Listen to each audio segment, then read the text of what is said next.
Hey everybody, welcome back to an all-new episode of 10 to Life with me, Annie Elise. The case we're talking about today, guys, is one that I would imagine you've heard about and you're familiar with. But when I tell you, I thought I was familiar with it. I thought I knew everything there was to know.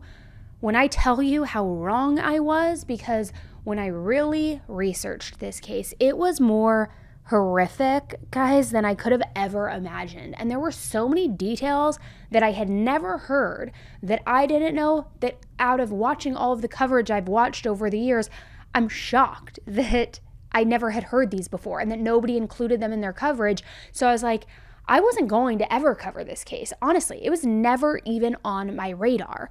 But then after researching it, I was like, I have to cover this case because there's so much that has been left unsaid. So when I say maybe you've heard of this case before but you don't know the details, I really mean it. This case is just wild, and I feel like it deserves full comprehensive coverage. I truly do. So that is why I am covering it. Now, before I get into it, hi, my name's Annie. For those of you who have no idea who I am, I kind of just really hit the ground running there, right? My name's Annie. What I like to do is jump on here, talk with you guys, as though we're friends. I feel like we are friends, and really break down a true crime case for you that has been bugging me or that is weighing heavily on my mind for one reason or another. So that's what we do. We just talk about these candidly, and we do some really crazy deep dives. We get into the trenches and the depths of hell to source this information.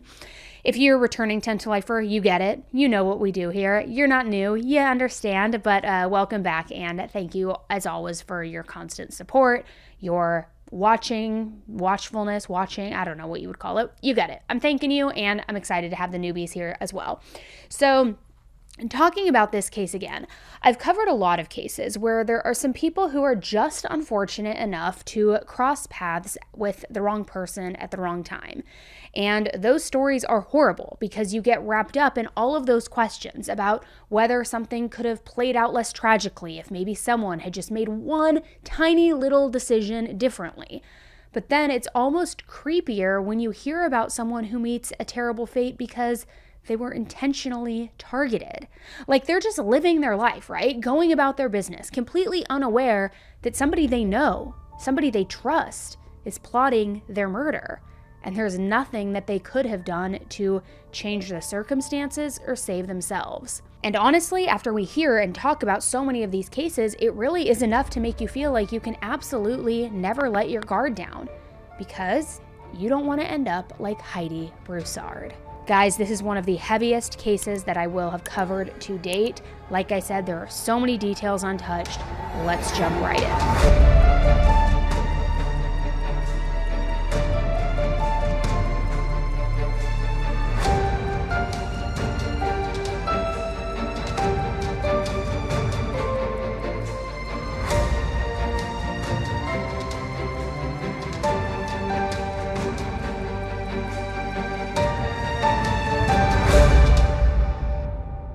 Heidi was born on June 15th, 1986. She had a pretty typical childhood. She went to church with her family, she graduated high school in 2004, and then she moved to Austin, Texas. That's where she met the absolute love of her life, who eventually became her fiancé, Shane Carey. Now, Shane already had one child from a previous relationship, a daughter named Addison. Heidi loved Addison, and she was all in. She was ready to settle down with Shane, have more children with him. It was what she envisioned for her life. Heidi had always wanted to be a mother, and Shane seemed like the right person to start this life with, go down this path with. In fact, a few years into their relationship, Heidi and Shane announced that they were expecting their first child, and in 2013, Silas Tyson Carey was born. 2 years later, by 2015, Heidi was now living her dream life. She was a devoted mother. She and her boyfriend Shane had this very strong relationship. She also had a job at Cracker Barrel where she made a pretty decent living and had a pretty flexible schedule. She had dreams about going back to school and possibly becoming a vet technician because she loved working with animals and she loved animals in general, so why not work with them? But it just wasn't in the cards, because in early 2019, Heidi and Shane learned that they were expecting again. Now, even though she was thrilled to have another baby, Heidi was also a little bit stressed out and worried, especially because now her relationship with Shane had started to get a little rocky. In March of that year, Heidi had told some of her closest friends that Shane had become physically abusive. Now, apparently, before she learned that she was pregnant again, Heidi had even been thinking about breaking up with him entirely. One day she had told him about her doubts about this relationship, and he apparently pushed back really hard, insisting that she could not leave him. And at one point, he even tried to take away Heidi's dog, Zeus. Now, when Heidi tried to stop him, Shane grabbed her arm and grabbed it so hard that it left bruises. Once things finally calmed down, Heidi kicked Shane out of the house. She also took pictures of her injuries so that she would have proof of the abuse if she ever needed it, if she ever needed to use the proof. When Heidi opened up about this incident to her friends, she also showed them the pictures. They would send her text messages saying things like, "You need to call the cops on him, Heidi. You cannot keep letting this happen." And I think it's interesting that they said, "Keep letting this happen," because that seems, to me at least, like a pretty strong indication that this wasn't the first time that Shane had gotten physical with Heidi. And from the sound of it, Heidi took her friend's advice pretty seriously. She was all set to leave Shane, right up until she missed her period and she took that pregnancy test. And the next thing you know, instead of getting out of this dangerous relationship, Heidi was promising to spend the rest of her life with Shane because he proposed and she said yes. Now, this was a terrible situation for Heidi to find herself in. She was caught between staying with the man who had hurt her or blowing up her whole life and relationship just when she was about to bring another baby into the world, a baby who needed a lot of support, both in terms of time and money. So there was really no right move in that moment for Heidi, at least in her mind. But luckily, Heidi had one person who promised to be by her side no matter what: her best friend, Magen Fieramusca. Magen and Heidi had known each other for over a decade. They first met at a church camp and they grew closer and closer as they got older. So while Heidi was living in Austin, Magen was living in Houston with her boyfriend, Christopher Green. Austin and Houston are a few hours apart, but that didn't prevent Heidi and Magen from having a super close friendship. They texted each other and called each other almost every single day. Like Heidi, Magen was also having some pretty serious relationship problems at the time. So they really used each other as a form of stability, a friend to confide in, a pillar of strength, if you will, somebody to just really lean on.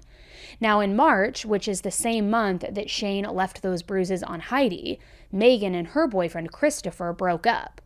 Right afterward, when Heidi announced that she was pregnant in early 2019, Magen told her that she was also expecting. She too was pregnant. It was almost like they were living these parallel lives. They both were having relationship issues. They both wanted to leave their partners, only to find out that they were having a baby right when they were ready to end things. In fact, their due dates were so close to each other that they started joking that their babies might have the same birthday. Kind of like a dream with your best friend too. You're like, oh my gosh, we're pregnant at the same time. Maybe they'll share a birthday. Oh my gosh, they'll grow up together. Just really soaking in all of the happy moments and possibilities, I guess you could say, of the future. And then once Heidi learned that she was having a baby girl, it was like destiny. It was like fate, because Magen was like, oh my gosh, I'm having a daughter too. This is absolutely crazy. So everything was pretty much exact carbon copies of each other's lives, except Heidi and Shane ended up staying together, and Christopher and Magen completely stayed broken up. They did agree to keep living together and they committed to co-parenting together, but the dynamic was a little odd and the living arrangements weren't ideal. But they were taking it one step at a time and trying to make things work for the child's sake. So Heidi and Magen were both making the best of their less than perfect situations. Magen also went to all of Heidi's doctor's appointments during her pregnancy because she really wanted to be a friend to her. She really wanted to be there for her. Now, it's kind of wild that she did that because neither one of them had moved. I mean, they still lived hours apart. But Magen seemed really excited for Heidi, and I have to imagine that Heidi in that moment really did appreciate that support. And while Heidi was having a bit of a rough time and trying to figure everything out, what her next move was going to be, what she was going to do, how she was going to handle everything, you wouldn't know that she was having a difficult time by looking at her. She was absolutely glowing throughout her entire pregnancy. The months went by, and from the outside looking in, she seemed to be doing really well. Then by November 22nd, Heidi was ready to start her maternity leave, so she clocked out one final time from Cracker Barrel. Just a few days later, on November 25th, Heidi went into labor. She called Magen saying, "Hey, I'm in labor, I'm headed to the hospital." And Magen, she didn't miss a step. She immediately got into her car. She drove over 2 hours so that she could be with her best friend. As soon as she arrived, she held Heidi's hand, keeping her calm through every single painful contraction. And Heidi's healthy baby girl was born the very next day, on November 26th, 2006. She and Shane named their new beautiful daughter Margot. For 2 weeks afterwards, Heidi just soaked in all of the love.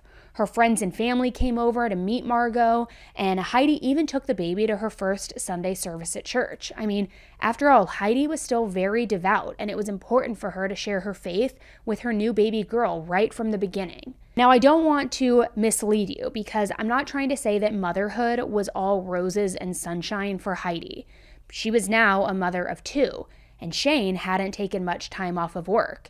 He was gone for hours a day, every day, leaving Heidi all alone. So Heidi had to take care of the baby. She had to make sure that Silas got to school and back, and she also had to do all of the housework. That's a lot as a new mom, especially when you're not only trying to grapple with motherhood, but while you're trying to recover physically from the delivery of the child. So it was a lot. But as of December 12th, Heidi seemed to have everything under control. That morning started off feeling pretty typical. Shane headed to work while Heidi made breakfast and was getting the kids dressed and ready for school. And at 8 a.m., Heidi dropped Silas off at school, and a half an hour later, she called Shane to chat. Now, usually Shane and Heidi stayed in touch all day, calling, texting, everything. But after that call, he didn't hear from her again for the rest of the day. It was definitely a break from their usual routine too, but Shane figured that she was just busy. So at around 2:50 p.m., Shane got home from work. Heidi's car was parked outside of the apartment just like normal, and the door was unlocked. Now again, this was pretty typical when Heidi was home with the kids, especially if she was expecting him back. But when he got inside, Shane found the house totally quiet. Now, I don't know if you've ever been home with a newborn, but when it comes to babies, the best you can even hope for is controlled chaos. I mean, usually it's a mess. Now, even though Silas was still at school and Heidi was only supposed to be taking care of one child, Shane expected to find her stressed out, worn out, and it wouldn't really be quiet if that were the case. So instead, it felt like everybody was gone.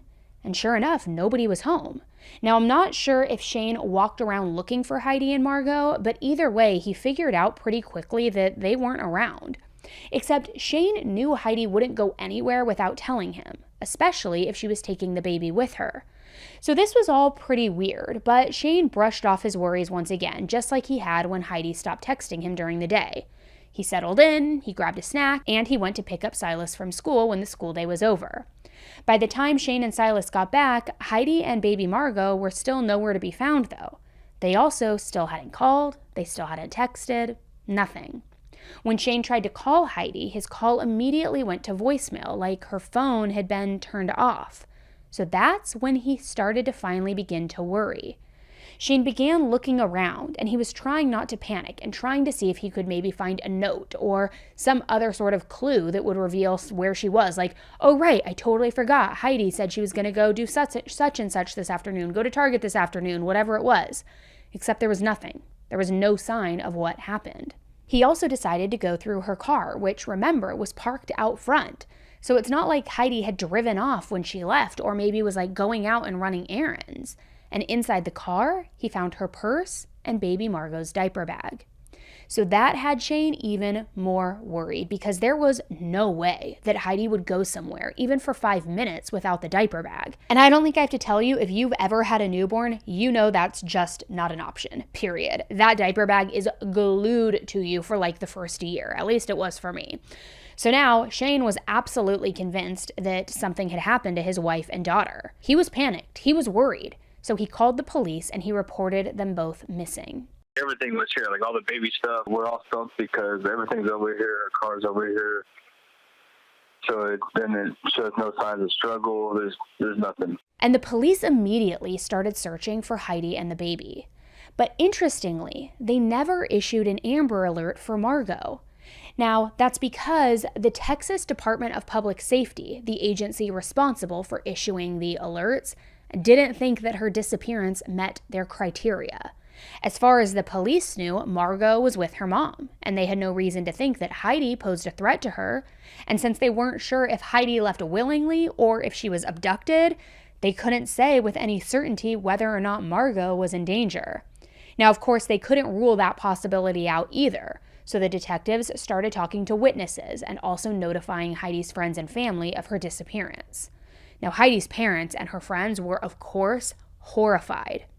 However, when they called her friend Magen, she actually thanked the detectives for their hard work, and she offered to let them know right away if she heard anything from Heidi. Which was nice, but it wasn't like anybody expected her to have a lot of relevant information. Because remember, she lived 2 hours away, she was at home when Heidi went missing, so what could Magen possibly know? And at least this seemed like a safe bet. Because besides talking to Heidi's loved ones, the police also then began establishing a timeline of when Heidi and Margot disappeared. They knew that Heidi dropped Silas off at school at 7:50 a.m., this thanks to surveillance videos. Based on the fact that Heidi's car made it back home, it seemed fair to say that she drove herself back to the apartment at some point. So then the question became, why did she leave again? Did somebody abduct her, or did she walk out willingly? There weren't any signs of forced entry, but that didn't rule out the possibility of a home invasion. I mean, the door was unlocked when Shane got home, so it may have been open all day. There also wasn't any mess in the house, though, the way that you would expect if somebody tried to rob Heidi or rob the home.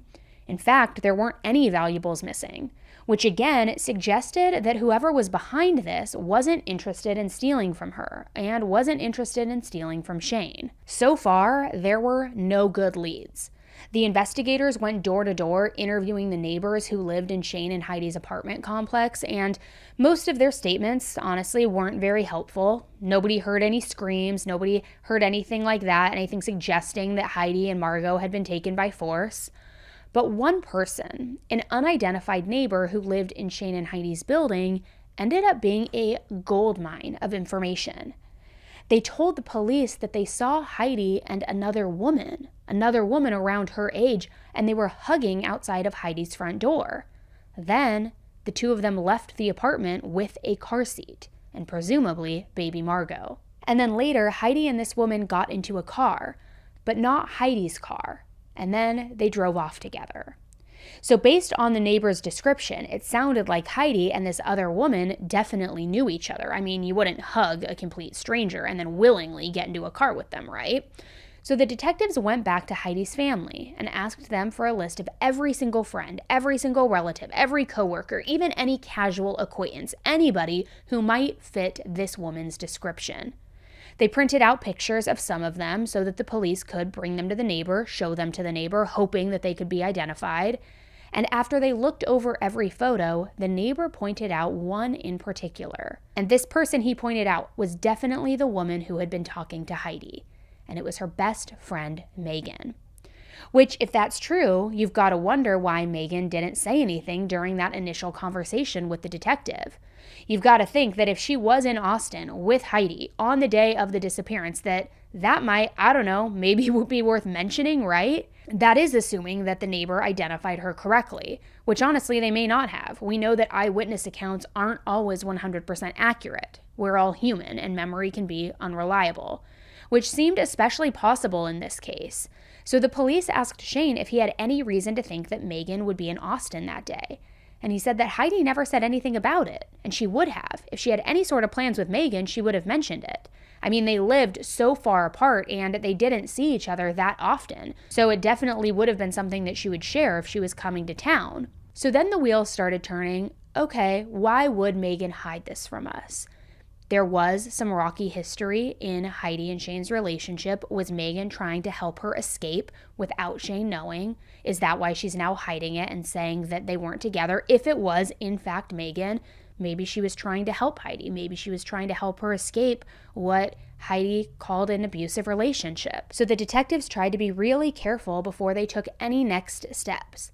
They didn't want to just assume that this woman was Magen and then end up being wrong. They also didn't want to have the wrong motive, but they also didn't want to dismiss the witness's statement either. So they pulled surveillance footage from around Heidi's house, and they scoured it until they found some clips of Magen's car. And sure enough, it was in Austin on December 12th, and it looked like she was driving toward Heidi's home. The FBI also pulled Magen's cell phone records from T-Mobile.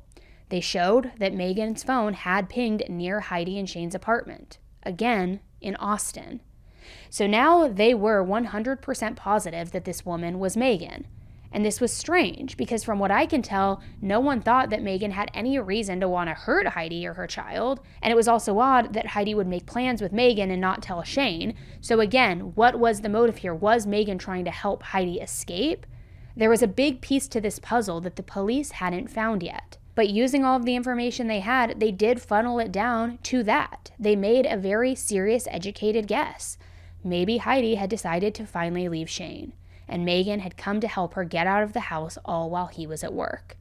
Now, I'm not sure if the police knew about the previous abuse or the bruises at that exact point, but if Heidi was afraid of Shane, she would try to get away when he least suspected it and when he wasn't around to stop her.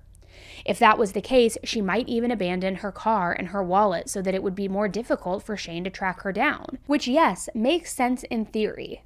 But also, there's parts of it that make no sense to me whatsoever. I get that Heidi might have been scared of Shane and she might have wanted to make it harder for him to find her after she took off, but her purse had her wallet in it and also her ID. Meaning if you believe this theory, then you also have to believe that Heidi left with no money, no car, and no way to find a new job because she wouldn't be able to prove her identity. And her plan involved supporting a newborn on her own and no possible way of bringing in an income. I don't know, I'm just not buying it. And her friends and her family found this whole theory ridiculous as well. First of all, even though Heidi allegedly took baby Margot with her, Silas was in school, and Heidi would never abandon her son. If she was going to leave, she would find a way to take both kids with her. Tonight, two close friends of Heidi Broussard say they've told authorities there's no chance the mother of two would leave town on her own accord. Heidi would have never left without her son. Never. Never. It needs to be known to the world that she didn't leave on her own. That is her world, and she is his world. Yeah. Plain and simple. On top of that, even if Heidi did ever leave Shane, she wouldn't slip off without a word to anyone. At the very least, she would call her parents, who would probably be happy to give her a safe place to stay. So her loved ones were super outspoken anytime they had a chance to talk to the media. They thought that something had happened to Heidi and that she did not willingly choose to go missing on her own. They wanted the police to take her disappearance seriously. On Sunday, December 15th, Shane even appeared on Good Morning America to ask for help in finding Heidi and his daughter Margot. And let me just say though, this interview did not go over well. He came across nervous and fidgety, which is understandable given that Heidi and his daughter are missing, but he also had these extreme mood swings, going from tearful one second to smiling and laughing the next.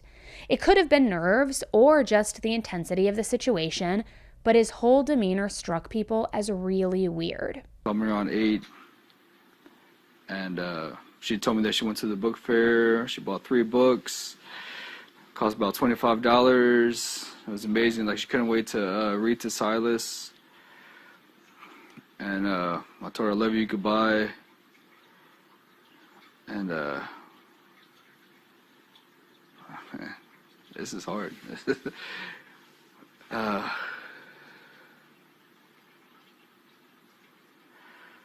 don't know. Take your time.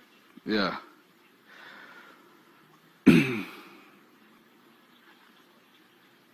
I don't.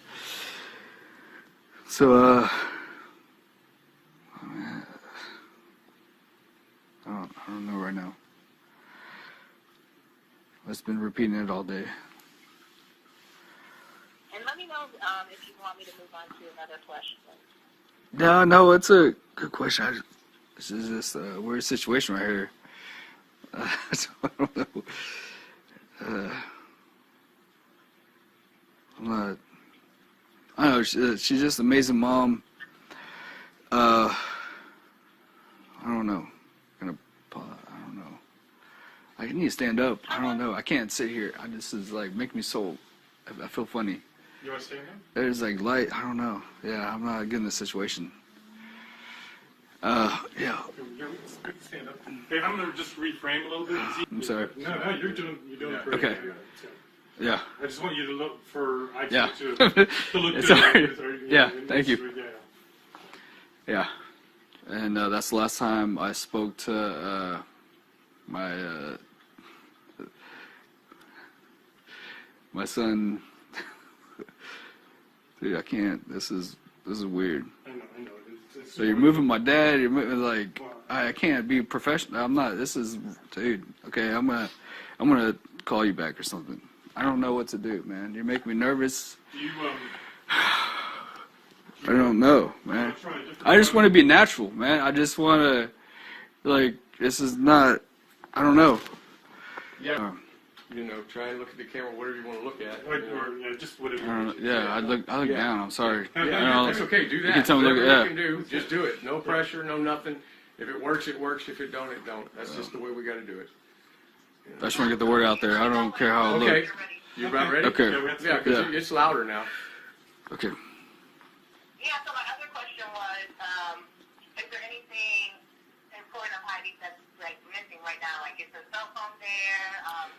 Anything valuable missing? There is nothing valuable missing. Her purse and her wallet and everything was up here. Her cell phone is missing. It's been turned off. Whenever I pulled up around 1:40, it's just been off since then.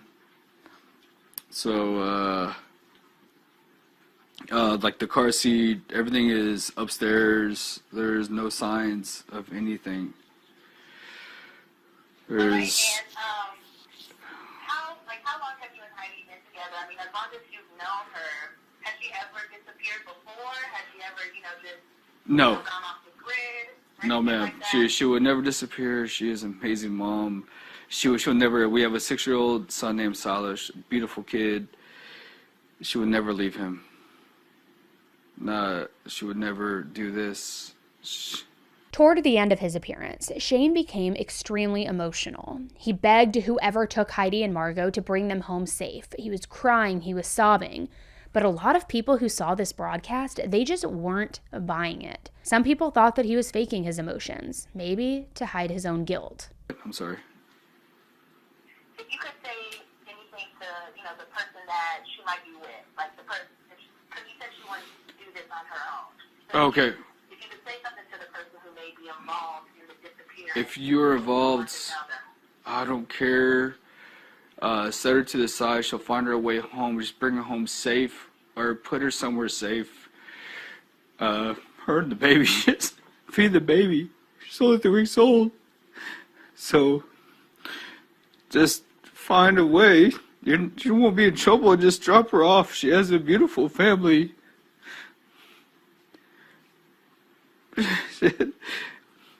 Drop her off anywhere. I don't care. Just make sure she's safe and okay, and the baby's okay. And then right away. I don't know what.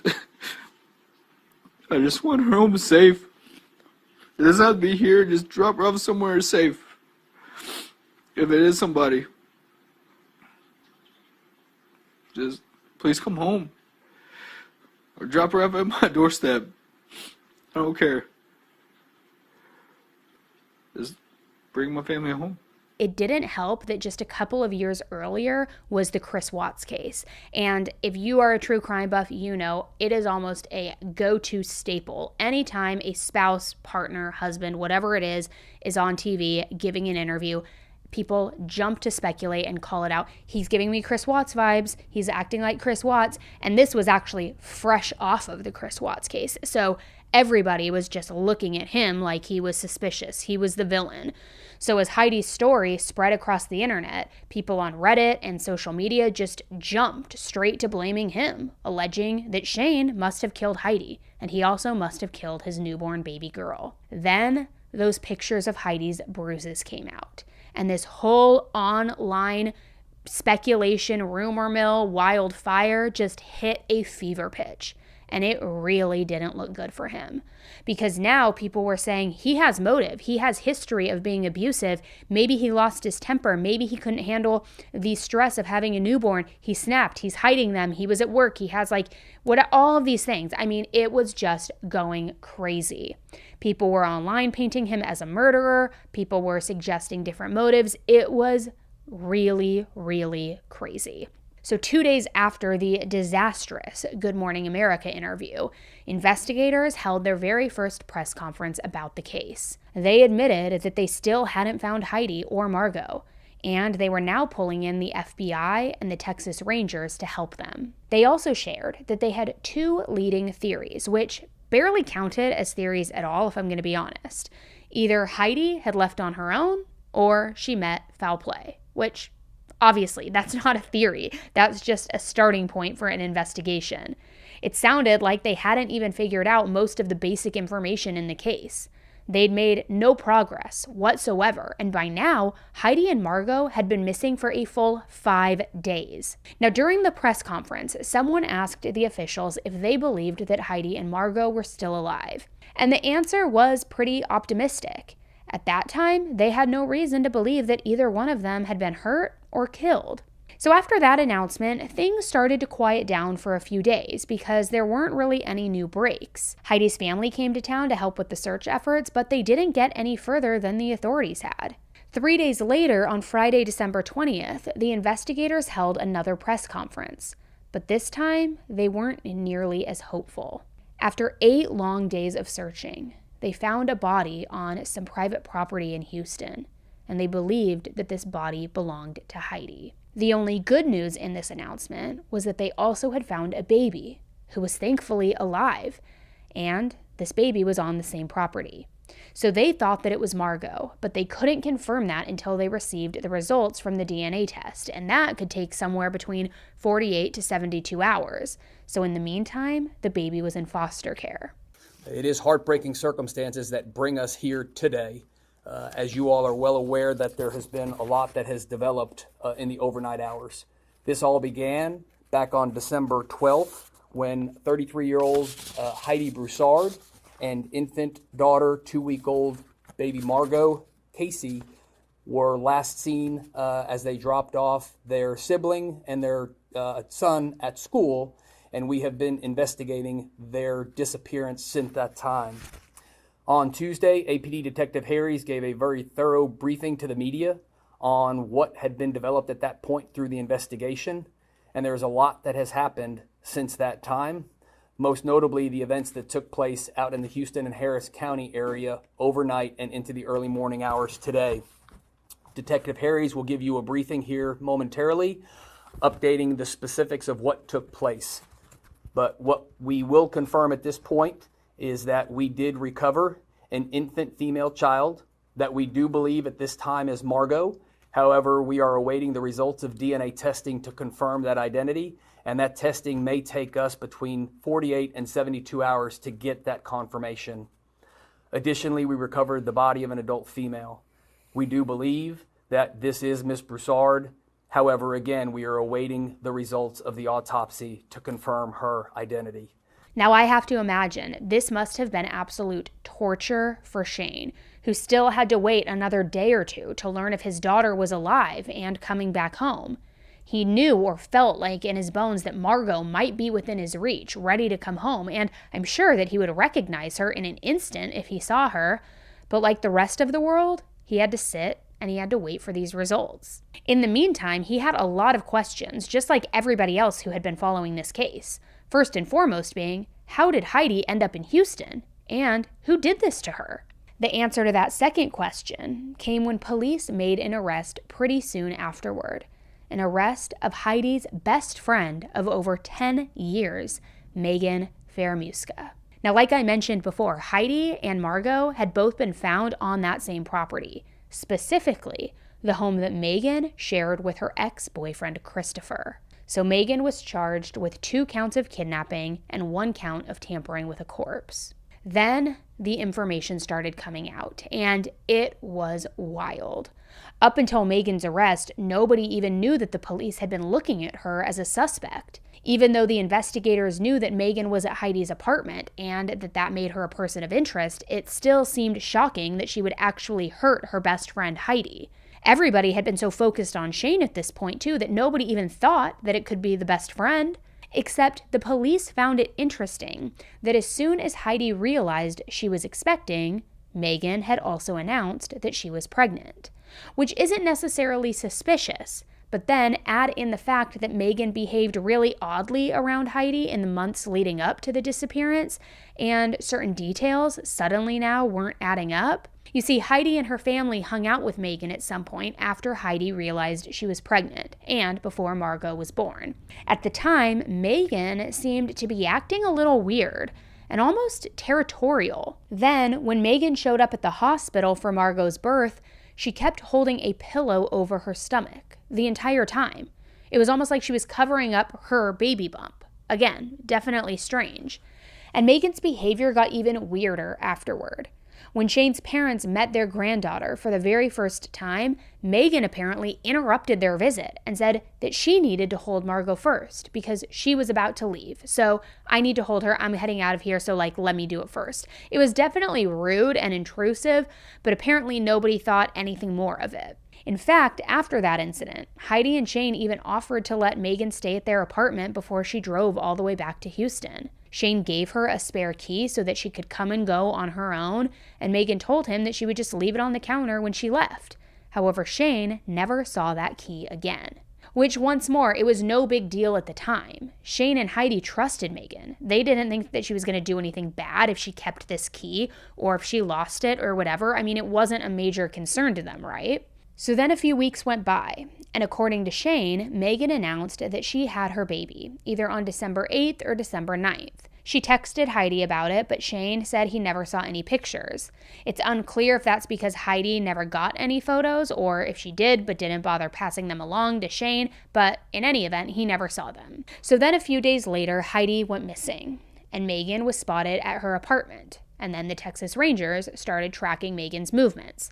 They spotted Magen's ex, Christopher, leaving their home on Thursday, December 19th in a black Nissan SUV. He drove to a Target and he bought baby clothing and also baby formula. When he was on his way out, the investigators stopped him and they started questioning him about Magen and about her pregnancy. And here's where everything starts to feel like something straight out of a soap opera. I mean, it's crazy. Christopher said that he broke up with Magen and then learned that she was pregnant, so he decided to stay in her life as a co-parent, which we already knew.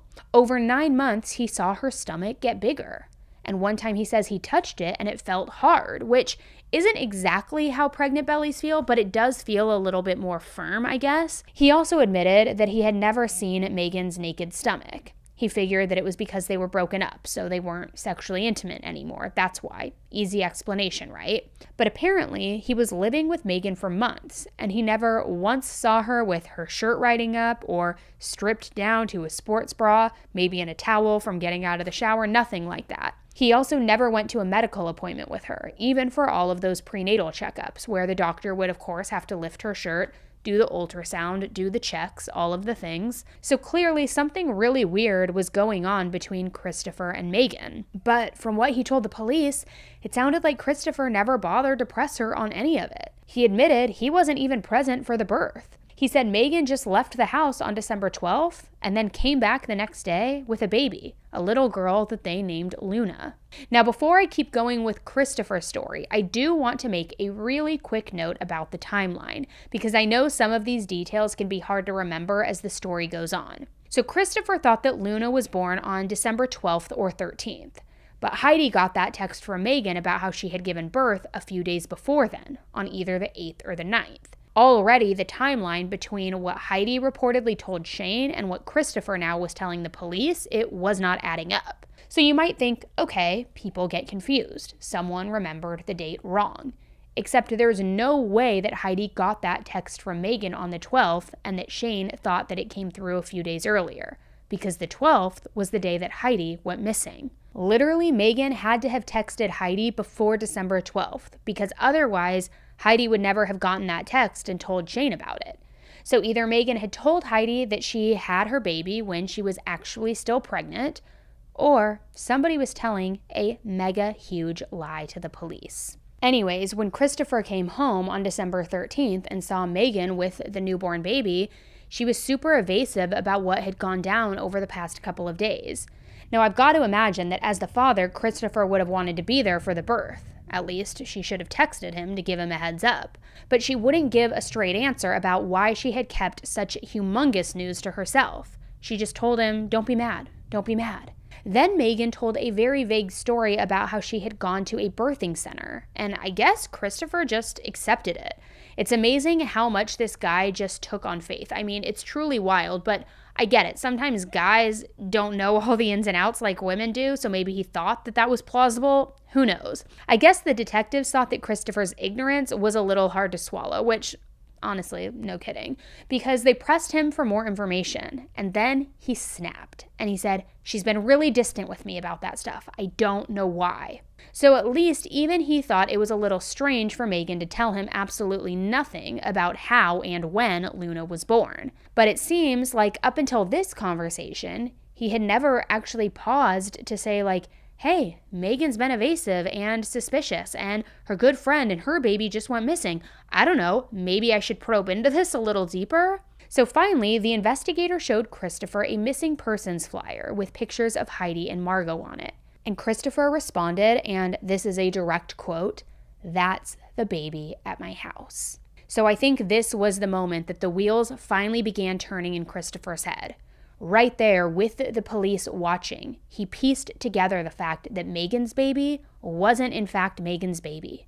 It was baby Margot. So he started to freak out, and he asked the investigators if they were going to go get his daughter. Not like he was worried about losing her. He actually thought that that's what they should do. He even said, "If she's capable of this, please go get that baby." It was clear by now that Magen had been faking her pregnancy for months, the whole time. She had been plotting to take Margot away from her best friend.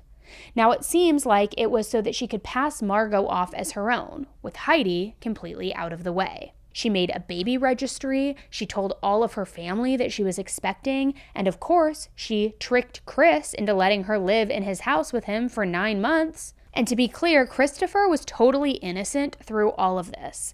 He had no idea that Magen was planning anything right until those detectives started talking to him outside of that Target. Then those investigators shared everything that they had just learned with other police and FBI agents.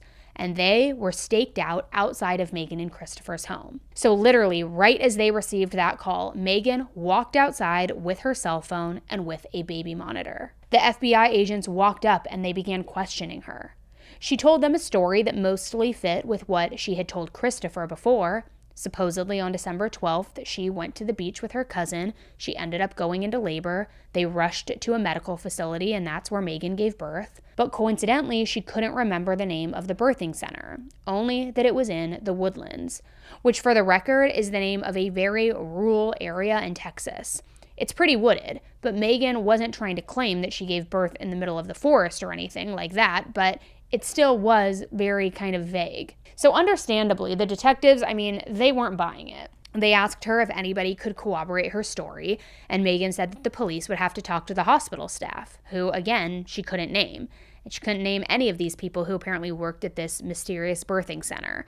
She also couldn't identify the birthing center itself, which, okay, right. Now, interestingly enough, she apparently didn't think to name her cousin, who was supposedly with her at the beach.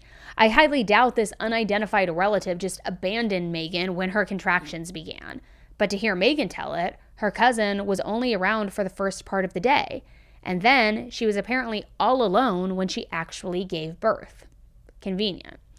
It sounds like she claimed that she had driven herself and baby Luna home afterward, which is not how this works. I cannot overstate how badly giving birth messes with your body. It's not like dropping by the hospital to put a cast on a broken bone or something like that, and that's before you get into the intense painkillers that a lot of people take during delivery. It's not like you just deliver and drive home la-di-da, not at all. So more likely, and we know this is what really happened, Magen was just telling lies, and she couldn't keep her story straight. The investigator asked her why her cell phone data pinged in Austin if she was allegedly at this birthing center in the Woodlands.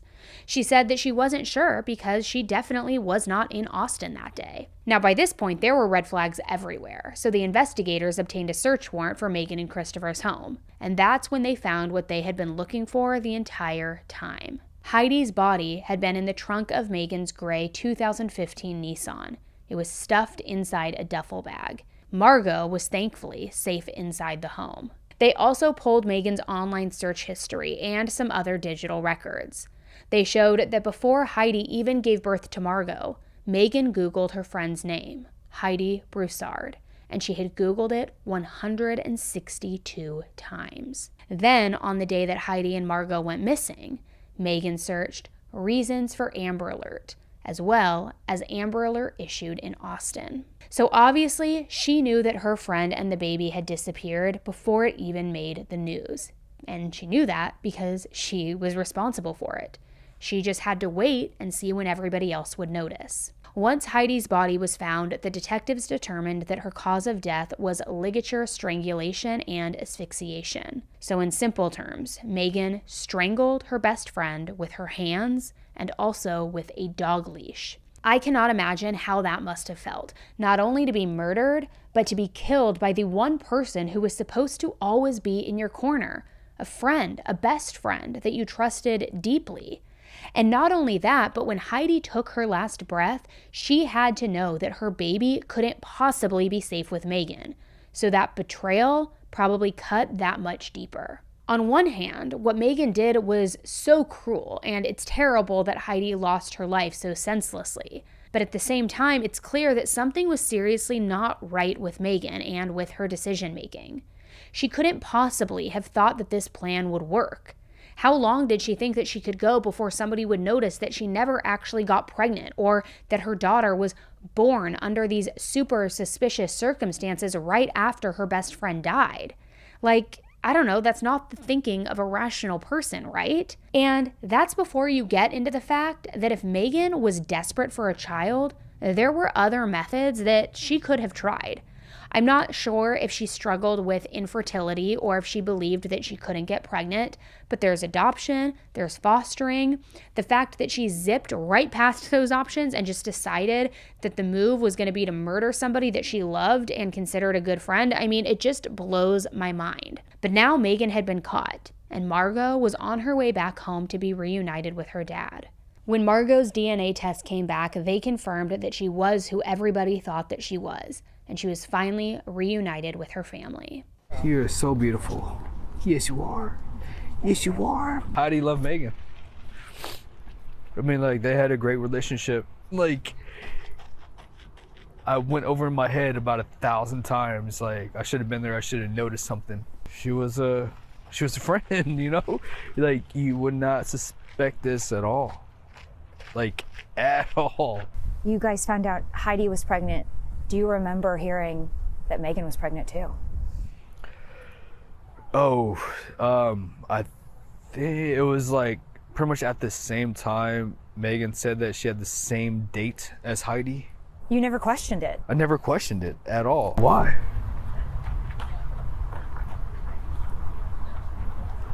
Why? She came home just in time to attend Heidi's memorial service. The funeral home was packed with friends and family. They all spoke about what a good friend Heidi was and how much she was going to be missed, all while her baby daughter just was fussing and cooing during the service. It's truly heartbreaking. We'll get up every day and remember her, and like she said, let her legacy live on and do our best to make sure the kids know how wonderful she was. Obviously, this was all a huge blow to Heidi's family. Not just her death, although that would be really hard by itself, but also that they knew Magen, they trusted her, and they knew that Heidi loved her. The revelation that Magen could do something like this just left them reeling. She always thought the best of everybody. She never saw anything bad in anybody. I'm telling you, that's the truth. Heidi wouldn't want us to forgive her and release her That's my Heidi. But I would really want the chance to talk to her. Came to our house. We loved you. You were welcomed into our home. And we cared for you in our home. You know, what were you thinking to murder our daughter? So like I said before, it's hard to wrap your mind around the idea that anybody could do something like this. But the FBI Behavioral Analysis Unit released a statement that said Magen met all the criteria to kidnap a child out of maternal desire. In simple terms, there are apparently people who abduct somebody else's kid because they want one of their own so badly. Maybe they can't get pregnant or they experience a miscarriage and then they just decide that they'll take a baby. These cases are pretty rare though. Since 1964, there have been 327 reported infant abductions. And according to the National Center for Missing and Exploited Children, only 5% were maternal desire cases. So that's about 16 abductions in 60 years, which thank God, because if this was a common occurrence, I don't think that I would ever sleep again. It's still unclear what exactly set Magen on her path to murder and kidnap, if she really was pregnant, maybe lost her baby, or what, especially because initially she refused to talk about why she did it, because she was fighting the charges. During a hearing in 2022, Magen's defense team tried to block the prosecution from introducing any evidence related to what the detectives found in her home on December 19th, namely Heidi's body and baby Margot. Her lawyer said that the police didn't have the right warrants, but an FBI agent argued that they didn't need one. According to him, when they were questioning Magen outside, she began acting shifty and talking about how badly she needed to go inside the house. The detectives were worried that she was going to do something drastic, like kill the baby, kind of like a "if I can't have you, no one can" kind of thing. So obviously, it was urgent to get Margot out of there as quickly as possible. But as a general rule, right, we all like it and prefer when people follow the rules because the rules exist to make sure everyone's rights are protected. And so in Texas, we have a myriad of warrantless exceptions to searches. And so it's going to depend on what's called the exigency of it. So certainly an emergency, right, a baby being in danger, that would be something the police would rely on, is saying, hey, we didn't have time to wait for a warrant. We tried to start that process. The emergency nature of it, the exigency of it, we had to run in there and look after this baby. The counter argument to that is, hey, there's a 24-hour magistrate, you started that process, and you'd want to, as a defense lawyer, attack the validity of how emergency, you know, what were the exigency of that, or how ongoing was that emergency? The judge ended up ruling that the search was justified, even without a warrant. This meant that the police could use all of the evidence that they had gathered against Magen, and her defense team didn't have a leg to stand on anymore. On February 2nd, 2023, Magen pled guilty as part of a plea deal. The most serious charges against her, namely capital murder, were thrown out, and Magen was sentenced to 55 years in prison, counting the 3 years of time that she had already served. Tammy was allowed to give an impact statement after Magen's sentencing. And I think Tammy's words really hit home with her because Magen was grabbing for tissues and visibly emotional while Tammy spoke. This statement is about my daughter and who she was and how many lives she touched throughout the life that she was here. Heidi's hugs were strong, full of love. They lingered in the atmosphere. I still feel them now.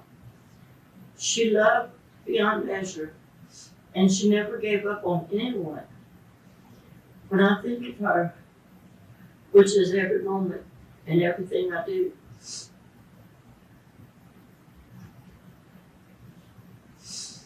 I ask, what would Heidi say or think? It gives me comfort. Even when I cook, thinking of her gives me peace amidst the pain. And she loved Christmas. And we miss her dearly. She's forever strong in the midst of all of the people's lives she touched. And she'll live on forever. This is something I never imagined in my whole life. Me and my husband, you never wanted lucky.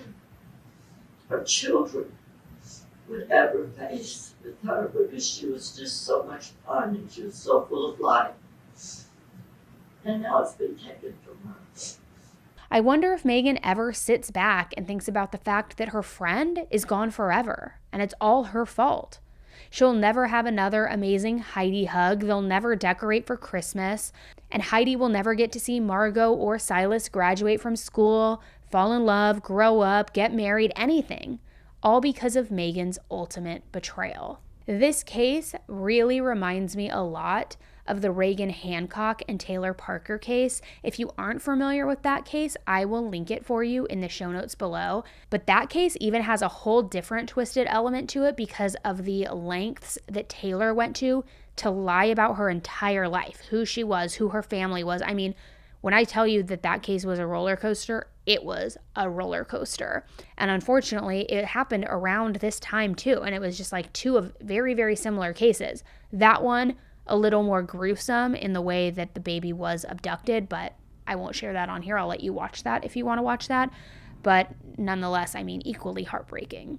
Now this little girl is growing up without her mom. Why? Because somebody thought that she was entitled to having that baby. It's sick and deranged. Thank you guys so much for tuning into another episode and hearing Heidi and Margot's story, also Shane's story, because he also was just as affected and impacted by this as well. It's so heartbreaking, and I appreciate you listening because I know all of these cases involving children are never easy to hear. So I appreciate you sticking through to the end. All right, guys, thanks again. Don't forget, hit that subscribe button on the way out so that you don't miss future episodes. Until the next one, stay safe. Bye.